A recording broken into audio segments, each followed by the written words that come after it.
नमस्कार, मैं अमित लंगर MD administrators institute की तरफ से आप सबका स्वागत करता हूं। कहा जाता है बच्चे देश का मुस्तकबिल होते हैं।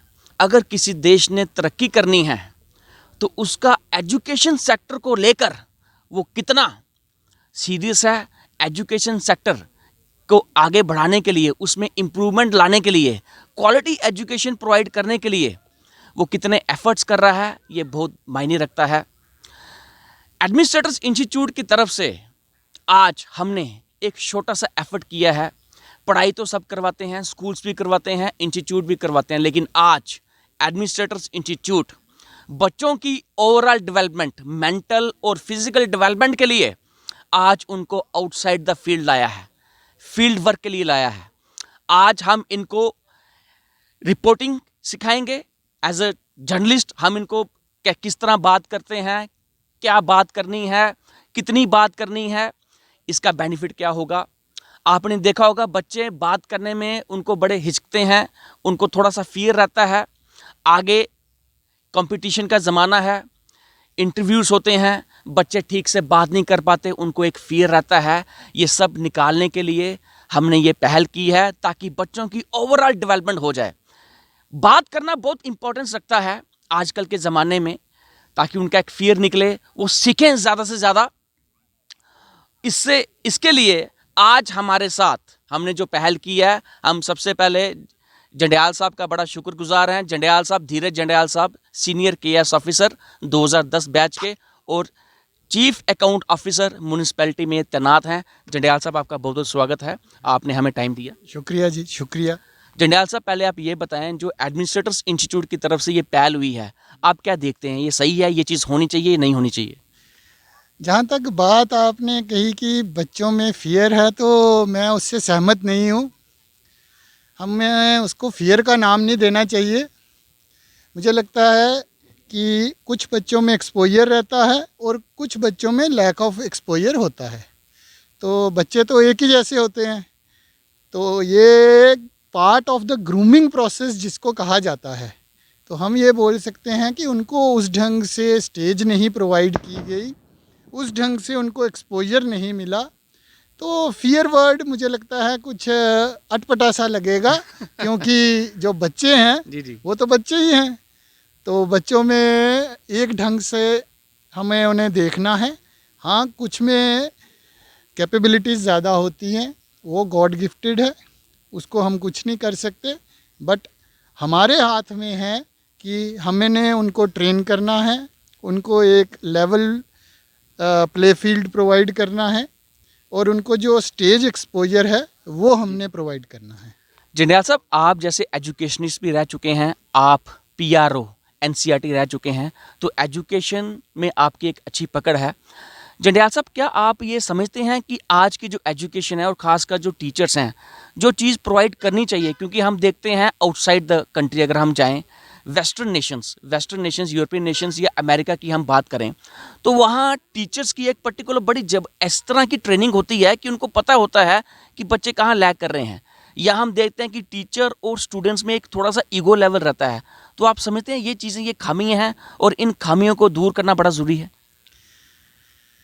खामियां यहाँ भी हैं और खामियां जिनकी आप बात कर रहे हैं वेस्टर्न इंस्टीट्यूशंस, खामियां उधर भी हैं। अगर उधर खामियां नहीं होती तो उधर के जो प्रोडक्ट्स हैं या स्टूडेंट्स हैं वो आज भारत की तरफ नहीं देखते, मॉरल वैल्यूज़ के लिए, कल्चरल वैल्यूज़ के लिए।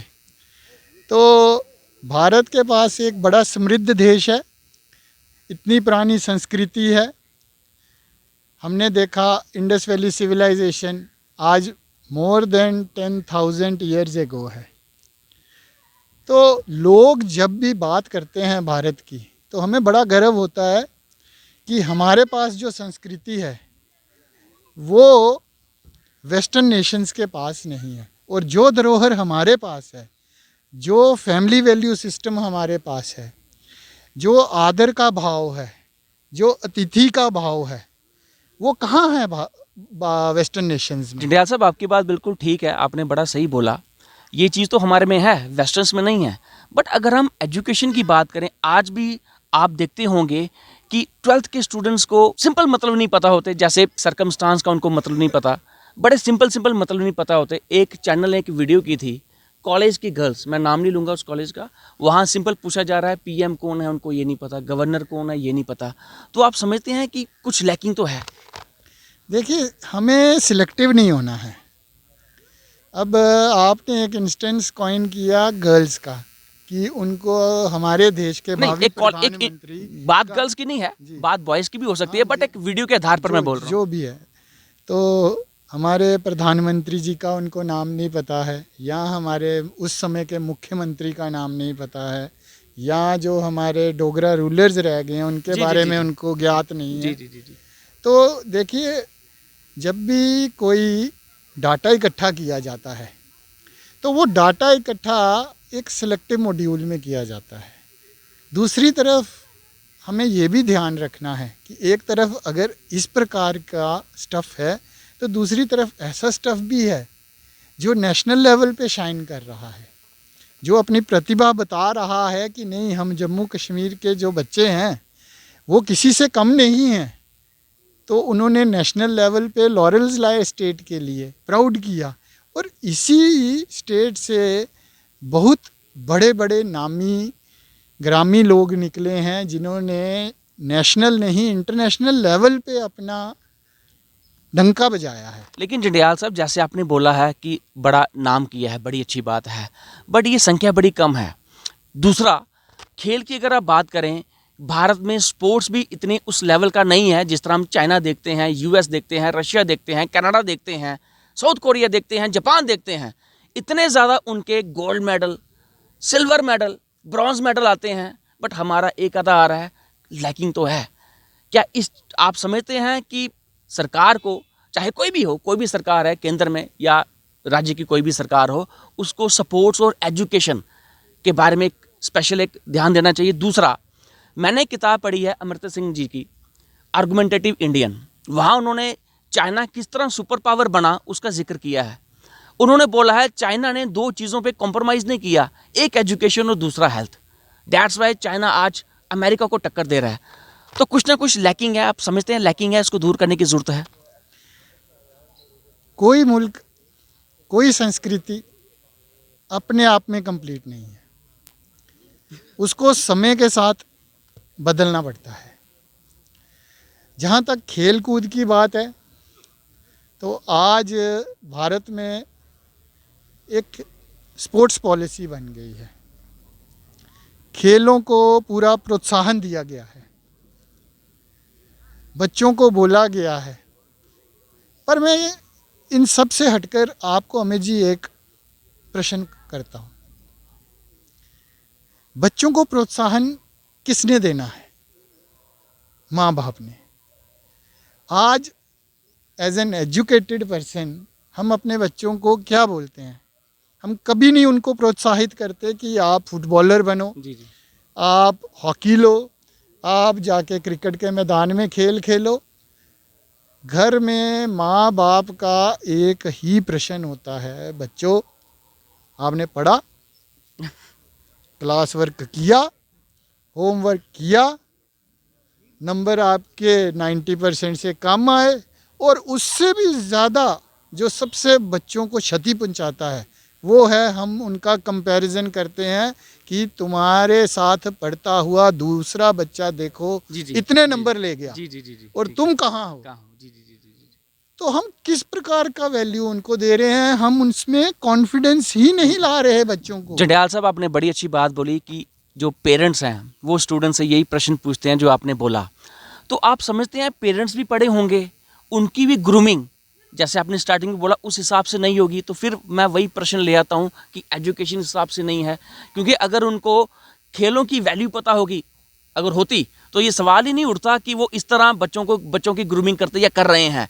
तो आप समझते हैं कहीं ना कहीं लैकिंग है? मैं इसको लैगिंग नहीं बोलूँगा, मैं इसको बोलूँगा कि ये उनकी ही एक अनपढ़ता दर्शाती है। लेकिन ये मेजॉरिटी ऑफ द पेरेंट्स के साथ है। समय बदल रहा है, टाइम्स आर चेंजिंग। 5 साल के बाद मुझे ऐसा लगता है कि हम बच्चों को फोर्स करना उस जी। ढंग से फोर्स नहीं करेंगे जी, जी। जैसे हम आज कर रहे हैं। और अगर आप 5 साल पीछे चले जी जाइए जी जी जी तो आप देखोगे कि आपका बिहेवियर एज ए पेरेंट बच्चों के प्रति वैसा नहीं है जो आज है। आज है। जी जी। तो सरकमस्टांस जो है ओवरनाइट चेंज नहीं चेंज होंगे। नहीं होते। जी जी। चेंज जो है, जो स्टेडी चेंज होती है, वही चेंज सक्सेसफुल होती है। सक्सेसफुल होती है। जी जो बिल्कुल अब्रप्ट चेंज होती है जी उसको रेवोल्यूशन, रिवोल्ट रिवोल्ट का नाम दिया दिया जाता है। जाता। ठीक है। तो हम अपने देश में रिवोल्ट नहीं चाहते, रेवोल्यूशन ज़रूर चाहते हैं, बट उसको स्टेडी स्टडी। तो जंडियाल साहब, जिस तरह आपने बातें कही हैं, तो मुझे एक मूवी की याद आ रही है, 3 इडियट्स। तो आपको लगता है कि ये मूवी हर एक को देखनी चाहिए, पेरेंट्स को भी देखनी चाहिए और बच्चों को भी दिखानी चाहिए? आपने कितनी बार देखी वो? मैं जब भी आती है मैं देखता हूँ। अगर मैं फ्री हूँ तो मैं पक्का देखता हूँ। तो आप मेरे को बताओ कि जो टाइटल उसने दिया 3 इडियट्स, वो क्यों दिया? देखिए, टाइटल इसलिए दिया, जो मैं समझता हूँ, 3 इडियट्स उन्होंने टाइटल इसलिए दिया क्योंकि जब वो मूवी स्टार्ट हुई तो उनको जो देखने वाले थे, जो दर्शक थे, उनको ये लग रहा था कि they are not going in the right direction. But जैसे जैसे हम देखते हैं मूवी चलती जा रही है, क्लाइमैक्स की तरफ बढ़ रही है, तो फिर ऑडियंस को पता लगता है ये सही है। क्योंकि जो वहाँ एक आमिर खान साहब हैं, जब नहीं सर, मुझे तो ये जो लगता है, उस मूवी का भाव, वो मेरे अनुसार, हो सकता है आप ठीक हो मैं गलत हूँ, उस मूवी को उन्होंने जानबूझकर 3 इडियट्स यानी 3 बेवकूफ़ का नाम इसलिए दिया कि उन्होंने ये बताया कि अगर आपने समाज के दायरे से हटकर कोई भी कार्य करना है तो समाज अपनी आंखों से उसको एक मूर्खता का कार्य मानता है। तो अल्टीमेटली अगर आप में उस लेवल का डेडिकेशन है तो आप मूर्ख हो के भी शाइन करेंगे। बिल्कुल ठीक। लेकिन जैसे आपने बोला कि स्टार्टिंग में जब आप हट के काम कर रहे हैं तो मूर्ख लगते हैं, यही मैं फिर आपका प्रश्न ले आऊँगा कि यही चीज़ बच्चों में भी और माँ बाप में भी डर है कि एक वही जो नवजोत सिंह सिद्धू बात बोलते हैं, बार बार ही बोलते हैं, जो मुझे बड़ी अच्छी लगती है और मैं स्टूडेंट से भी अपना शेयर करता हूँ, दुनिया का सबसे बड़ा रोग, मेरे बारे में क्या सोचेंगे लोग, मेरे बारे में क्या कहेंगे लोग। तो यही डर, जैसे आप कह रहे हैं कि कोई हटके को जिसने काम करना शुरू किया, लोग बोलेंगे ये क्या कर रहा है, तो वो रुक जाते हैं। तो आप समझते हैं इस डर को दूर करना बहुत ज़रूरी है? आज की जनरेशन में मुझे नहीं लगता कि जो अभी की जनरेशन आ रही है वो ये परवाह करती है कि मेरे बारे में दूसरा क्या सोच रहा है। आज भी बहुत परवाह है।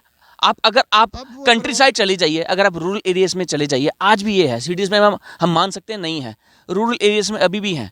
तो आप समझते हैं कि कुछ हद तक जो डेवलपमेंट और अवेयरनेस है रूरल एरियाज में तो पूरी नहीं पहुंची, इससे तो आप इत्तेफाक रखते हैं? देखिए, जो जिसको हम बोलते हैं द सोशल डिवाइड, जी जी जी जी, हाँ जी हाँ जी जी ठीक है ना, जी जी। तो उसको तो ब्रिज कर रही है गवर्नमेंट, पूरी कोशिश कर रही है। हर गांव को सड़क से जोड़ा जा रहा है। डिजिटल टेक्नोलॉजी के मोड से हर जगह नॉलेज इंटरफेस पहुंच गया हुआ है। जी जी। और जो ये कोरोना आया, अभी कोविड-19 आया, इससे पता चल गया कि डिजिटल टेक्नोलॉजी का क्या रोल है।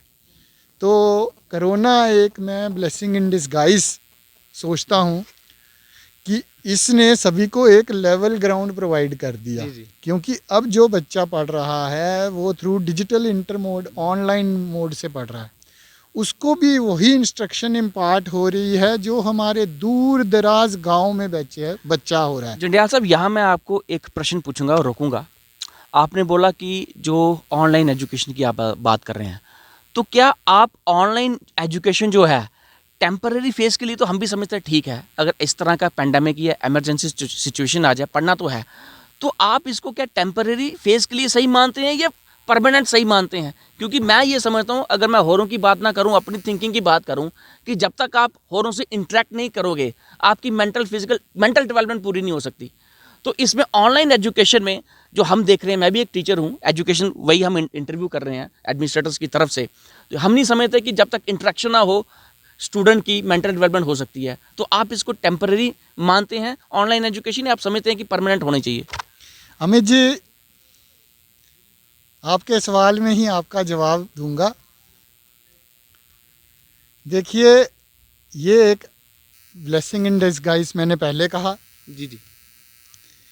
अब हमें ज़रूरत है इसको ब्लेंड करने की। जोड़ने की इस तरह कि आप जो ये प्रोग्राम अभी रिकॉर्ड कर रहे हैं, लाइव प्रोग्राम रिकॉर्ड कर रहे हैं, तो आप अगर इसको फिज़िकल एंगल से देखते, फिज़िकल प्रेजेंस से देखते, तो ये सीमित रह जाता इन बच्चों के बीच में जो हमारे समक्ष खड़े हैं। जी जी। बट आप क्या चाहते हैं? आप चाहते हैं कि आपका प्रोग्राम जो है वो पॉपुलैरिटी लेवल चार्ट्स में इतना बढ़ जाए, पॉपुलैरिटी नहीं, अवेयरनेस लोगों को, जो भी नाम दीजिए, अवेयरनेस आएगी तो पॉपुलैरिटी आएगी, तो वो गांव-गांव में बच्चा देखे। तो उसका माध्यम आपके पास उतने रिसोर्सेज नहीं हैं। वो प्लेटफॉर्म आपको डिजिटल प्लेटफॉर्म ही प्रोवाइड करेगा। और अगर गांव में बच्चों को लगेगा कि ये इंसान ठीक बोल रहा है तो वो सुनेंगे, और अगर उनको लगेगा कि ये नहीं ठीक बोल रहा है तो ताला और चाबी दोनों उनके हाथ में उसी समय बंद कर देंगे। ठीक है जंडियाल साहब, हमसे बात करने के लिए आपका बहुत बहुत शुक्रिया। तो मैं अपने स्टूडेंट आशीष जी को मैं रिक्वेस्ट करूंगा कि आप आएँ और जंडियाल साहब से इंटरेक्ट करें। आशीष जी। नमस्कार।